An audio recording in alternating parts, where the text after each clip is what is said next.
calaf hees ayaa ahayd wad iyo calaf waxaan ahayn jacaylkeena ka weyn wadka garanaya calafow maxaad tahay kelmadda calaf soomaalidu waxyaabo badan ayay u adeegsataa tusaale nin weliba wixii loo calfuu cunaha mariyaa waxaan calafkaaga ahayn lama cuno waxaan wad ahayna looma dhinto calafkaaga cago lagagama baxsado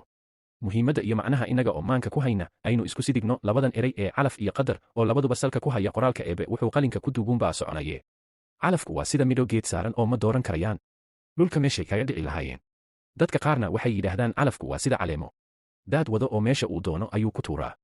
dadkeennu aad bay u adeegsadaan kelmadan calaf siiba waxa aad loogu adeegsadaa dadka nasiibkoodu xumaado ee aan iscalfan iyaga oo yidhaahda calaf baanu ku lahayn iyo calafkiisaanay ahayn oday aan la yara kaftamay ayaa ii warramay odaygu dherer ahaan wuu gaaban yahay dabadeed wuxuu damacu ka galay inan aan ka dheerayn oo iyana dherer ahaan gaaban in muddo ah wax uu la haasaawaba inantii waxay soo jeedisay rayikaasoo ay leedahay adna waad gaaban tahay ana kaama dheeri markaa ina kala dhaqaaji intii aan isku dhali lahayn ubad ina raaca oo iyaguna gaagaaban odaygii wuu garwaaqsaday waxay gabadhu ka hadlaysay waanu uga garaabay isagoo ku raacay rayigeedii sidii baanay ku kala faataxaysteen dabadeed duqii baan si kaftan ahaana ugu idhi malaha halkaa jacayl baan ku jirin oo iska laydh raacbaad ahaydeen odaygii wuxuu iigu jawaabay may adeer sidaa maaha ee calafkaa ka adeegay haddaba mar kasta oo wax sidaynu u rabnay u dhici waayaan waxaynu u aanaynaa calafka oo eedda saamaa inagoo leh calafkaa sidaa yeelay calafku waa huteel laga cunteeyo oo ay joogaan soorayaal silan oo hadba kuu keena cunto aanad rabin sidaa miyaa haddaba akhriste waxba eedayaynaan saarin calafka waayo ilaahay waxa uunka ku uuman uu og yahay bar bilow iyo bar dhammaad waxay samaynayaan ileen waa wuxuu abuure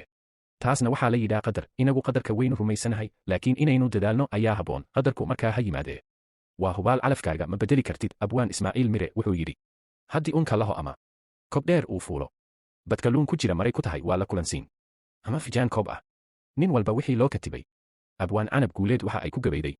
adduun waan qisiyo yaab uusayoon gudhine marna waa qaflado iyo naxdino qaawan abidkooda